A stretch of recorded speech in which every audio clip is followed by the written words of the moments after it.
ဆရာဆရာမတို့အားလုံးမင်္ဂလာပါမနေ့ကတော့ကျွန်တော်တို့ကCAM project နဲ့ပတ်သက်ပြီးတော့ဘယ်လိုလုပ်တယ်ဆိုတာလေးကိုပြခဲ့တယ် CAM project ကတော့ကျွန်တော်တို့ကဒီကွန်ပျူတာထဲမှာပေါ့နော်ဒီ laptop တွေ desktop ကွန်ပျူတာတွေထဲမှာသုံးရတဲ့ program ဖြစ်တယ်အခုကတော့ကျွန်တော်တို့က online မှာလည်း CAM check လေးတွေဆွဲကျင်တယ်ဆိုရင်ဆွဲလို့ရတဲ့အားလေးကိုတော့မိတ်ဆက်ပေးခြင်းတယ်ပေါ့နော်ဘယ်လိုသုံးလဲဆိုတာ Think Camp ဆိုတဲ့ဟာနော်အဲ့ application နဲ့မိတ်ဆက်ပေးခြင်းနဲ့တိုးတော်လည်းဒီကောင်ကကျွန်တော်တို့က free version ဖြစ်တဲ့အတွက်ကြောင့်မို့လို့သူ့ရဲ့ full function ကိုတော့ကျွန်တော်တို့သုံးလို့မရနိုင်ပါဘူးဒါပေမဲ့ဘယ်လိုသုံးလဲဆိုတော့ဒါလေးကိုကျွန်တော်တို့ဟိုပါပေါ့နော်တစ်ချက်လေးကျွန်တော်တို့ကြည့်ကြရအောင်ပေါ့နော်အဲ့တော့ Think ဟိုပါပေါ့နော်တင်းကန့်ကိုသုံးမယ်ဆိုလို့ရှိရင်တော့ဆရာသမားတို့ကဒီထဲမှာတော့သူ့ရဲ့ website မှာတော့သွားပြီးတော့ register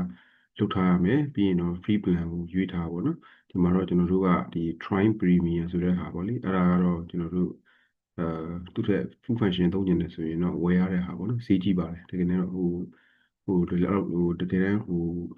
project တွေနဲ့တော့တိတော့မကိုက်ပါဘူးကျွန်တော်တို့အဲ့လိုမြင်တယ်ပေါ့လေတိုးတော့လည်းပဲ project schedule လေးတွေဆွဲကျင်တယ်၊ကွက်ကိုလေးသိထားကျင်တယ်ဆိုရင်တော့ဒါလေးဘယ်လိုသွားလဲဆိုတဲ့ဟာမျိုးပေါ့နော်အဲ့တော့သူကတော့ဒီ screen ကိုမြင်ရမယ်ဒီမှာကျွန်တော်တို့က new project ဆိုတာရှိတယ် new project ကိုကျွန်တော်က project တစ်ခုကို create လုပ်ထားပြီးသားဖြစ်တဲ့အတွက်ကြောင့်မို့လို့ free plan မှာက one project ကိုပဲ allow လုပ်တယ်ပေါ့နော်ခွင့်ပြုတယ်ဆိုတော့ new project ကိုထည့်မယ်ဆိုရင်ကျွန်တော်ပတ်စံထပ်ပေးရမယ်ပေါ့နော်အဲ့လိုမျိုးတွေရှိပါတယ်အဲ့တော့ဒီမှာကျွန်တော် IDP support project ဆိုပြီးတော့ project တစ်ခုကိုဒီမှာ create လုပ်ထားတယ်ပုံမှန်ဆိုရင်တော့ကျွန်တော်တို့ကဒီမှာ view တွေအများကြီးရှိတယ် Gan view ရှိတယ် list view ရှိတယ် calendar view ရှိတယ် post view ရှိတယ်ပေါ့နော်ဆွဲချမယ်ဆိုလည်း option တွေအများကြီးကျွန်တော်တို့ရှိတယ်ဆိုတော့တခြား Google Calendar တို့ဘာလို့လည်းချိန်လို့ရသွားတယ်ပေါ့နော်တိုးတော်လည်းပဲကျွန်တော်တို့ကဒီကောင်ကfree version ဖြစ်တဲ့အတွက်ကြောင့်မို့လို့ကျွန်တော် Gan view တစ်ခုလည်းပဲကျွန်တော်တို့ကြည့်လို့ရတာဖြစ်တယ်ပေါ့နော်အဲ့တော့ကျွန်တော်တို့ဒီဟာလေးကိုဖွင့်ကြည့်လိုက်ပါမယ်အဲ့တော့တချို့ဟာလေးတွေကတော့ကျွန်တော်ကြိုပြီးတော့ပြင်ထားပြီးသားပေါ့နော်လုပ်ထားပြီးသားကျွန်တော်ရှိတယ်ပေါ့ဆိုတော့ဒီ project ကိုလည်းကျွန်တော် create ကြိုလုပ်ထားတယ်ပေါ့နော်ဆရာစမတို့ကောက်ကိုလုပ်မယ်ဆိုလဲလွယ်ပါတယ်အဲ့တော့ဒီမှာဆိုရင်လည်းမနေ့ကနဲ့ကျွန်တော်တို့အားလုံးတူပါပဲသူ့မှာလည်း wall breakdown structure ကိုကျွန်တော်တို့အရင်ချရတယ်ပေါ့နော်ကျွန်တော်တို့ကဒီ IDP support project မှာကကျွန်တော်တို့က need assessment phase ကျွန်တော်တို့ရှိတယ်အဲ့တော့IDP ရဲ့လိုအပ်ချက်ကိုရှာဖွေမယ်ဆိုတဲ့ဟာမျိုးပေါ့နော်အဲ့ဒီမှာလုပ်ရမယ့်လုပ်ငန်းစဉ်၄ချက်ရှိတယ်ပေါ့ community consultation တို့နော် survey လုပ်တာတို့ data analysis တို့နော်ပြီး report ထွက်တာတို့ဒါမျိုးတွေကျွန်တော်တို့ကရှိပါတယ်ဒါတွေကလည်းဘက်မှာသုံးတဲ့အတိုင်းပဲအားလုံးတူပဲဖြစ်ပါတယ်အဲ့တော့ဒီမှာကတော့သူကonline version ဖြစ်တဲ့အတွက်ကြောင့်မို့လို့ကျွန်တော်တို့ဒီမှာတော့ talkshop သူ့ရဲ့ဟာလေးတွေကဘယ်လိုခေါ်မလဲtalkshop ပေါ့နော်ဒီလိုပုံစံလေးတွေကပေါ်နေတယ်ပေါ့နော်ပေါ်နေတာဖြစ်တယ်ဆိုတော့သူကတော့ဟာနဲ့စားလို့ရှိရင်တော့သုံးရတာပို့ပြီးတော့လှလှပပနဲ့ပေါ့လေလွယ်ကူလို့ပို့ပြီးတော့လွယ်တယ်ပေါ့နော်ကောင်တဲ့စားလို့ရှိရင်တော့ဒါပေမဲ့တော့သူကတော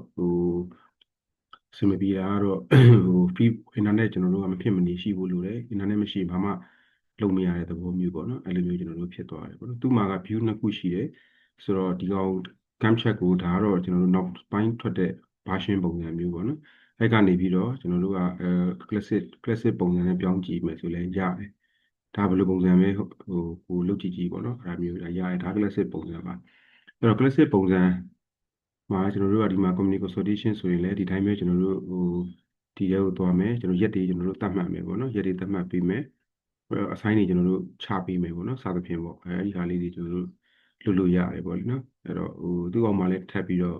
milestone တွေပါတယ်ကျွန်တော်တို့ကထပ်ထည့်လို့ရတာမျိုးရှိတယ်ဒီမှာဆိုရင်ကျွန်တော်တို့ကဒီ need assessment report ထွက်တဲ့အချိန်က milestone ဆိုတာမျိုးပေါ့နော်အဲ့ဒါလေးကျွန်တော်တို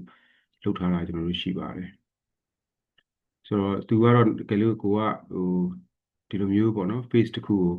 create လုပ်မယ်ဆိုရင်လည်းဒီမှာကောက်ကိုထပ်ပြီးတော့လုပ်လို့ရတယ်ဒါ planning phase မှာကျွန်တော်တို့ကဒါ log frame ပေါ့လေအဲ့ဒီဟာမျိုးကိုကျွန်တော်တို့ထပ်ပြီးတော့ plan လုပ်ထားတာရှိတယ်အဲ့တော့ဒီလိုမျိုး phase တွေပေါ့ထပ်ပြီးတော့ခွဲမယ်ဆိုရင်အဓိကတော့ activity တွေခွဲမယ်ဆိုရင် group of test ကိုရွေးရုံပဲ group of test ဆိုလို့ရှိရင် group of test မှာကဘာထည့်မလဲပေါ့နော် planning phase ပြီးလို့ရှိရင်ကျွန်တော်တို့ကဒါ design phase ပေါ့ဗျအဲ့လိုကျွန်တော်တို့ထည့်မယ်အဲ့တော့သူ့အောက်မှာတခါဘာ test တွေကျွန်တော်တို့ရှိမလဲပေါ့နော်စသဖြင့်ပေါ့အဲ့ဒါတွေကိုကျွန်တော်တို့ကောက်ထည့်လိုက်မယ်ပေါ့နော်အဲ့တော့သူကဒီပြည်စည်းမှုရာခိုင်နှုန်းတွေလည်းကျွန်တော်တို့ဒီမှာ progress ကိုလည်းကျွန်တော်တို့ထည့်လို့ရတယ် assign ဆိုလည်းသူ့ assign လုပ်ပါလဲဆိုတာမျိုးပေါ့နော် assign ကျွန်တော်တို့ကချလို့ရတယ်ပေါ့နော်ကြိုပြီးတော့ဒီ collaborator ဒါတွေတော့ကြိုပြီးတော့ကျွန်တော်တို့ထည့်ထားမှာဖြစ်တယ်အဲ့တော့သူကတော့တခုကောင်းတာကတော့ online version ဖြစ်တဲ့အတွက်ကြောင့်မို့လို့ collaborator တွေက ကျွန်တော်တို့ဒီမှာတောက်လျှောက်ထည့်ပြီးတော့အကုန်ဝိုင်းပြီးတော့လုပ်လို့ရတယ်ပေါ့နော်ပြီးရင်ဒါကိုလည်းသူများနဲ့ကျွန်တော်တို့share လို့ရတယ် share လို့လည်းရပါတယ်ပေါ့လေကျန်တဲ့ဒီ view တွေကတော့ကျွန်တော်တို့ကြည့်လို့မရဘူးဒီ people မှာသွားပြီးတော့ဒါ collaborator တွေကိုလူတွေကိုဒီထဲကိုထည့်ပြီးတော့ကျွန်တော်တို့ collaborate လုပ်လို့ရတဲ့သဘောကျွန်တော်တို့ဖြစ်ပါတယ်ပေါ့နော်အဲ့တော့ဘာမှတော့ရှုပ်ရှုပ်ထွေးထွေးသူကမရှိဘူးအဲ့တော့သဘောတရားတွေကလည်းကျွန်တော်တို့အားလုံးအတူတူပဲပေါ့လေနော်ကျွန်တော်တို့နက်ကမနေ့ကပြောတဲ့ project ကန်တဲ့သဘောတရားတွေအားလုံးအတူတူပဲဖြစ်တယ်အဲ့တော့ဒီရက်တွေကလည်းဒီမှာကျွန်တော်တို့ကဘယ်ရက်လုပ်မလဲဆိုတာကိုသူကတခါလေ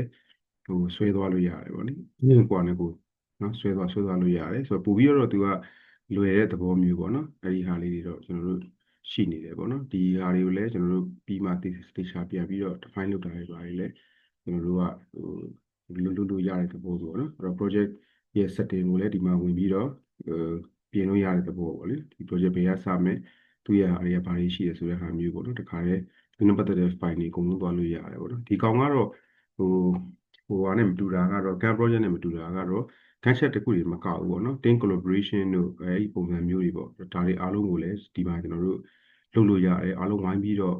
တခြားသောဒီ project management function တွေအားလုံးကိုဒီမှာသူကသုံးလို့ရတယ်ဒါကြောင့်မို့လို့ဈေးကြီးရလည်းဖြစ်တယ်ပေါ့နော်ဟုတ်အဲ့တော့ဆက်စမတို့ဒီနေ့ကတော့ဒီလောက်ပါပဲတကယ်လို့မေးခွန်းတွေရှိတယ်ဆိုလဲကျွန်တော်ကိုအဲဒီ Telegram ကနေပဲပြန်ပြီးတော့ကျွန်တော်တို့မေးပေးပါနော်ဟုတ်အားလုံးကိုကျေးဇူးတင်ပါတယ်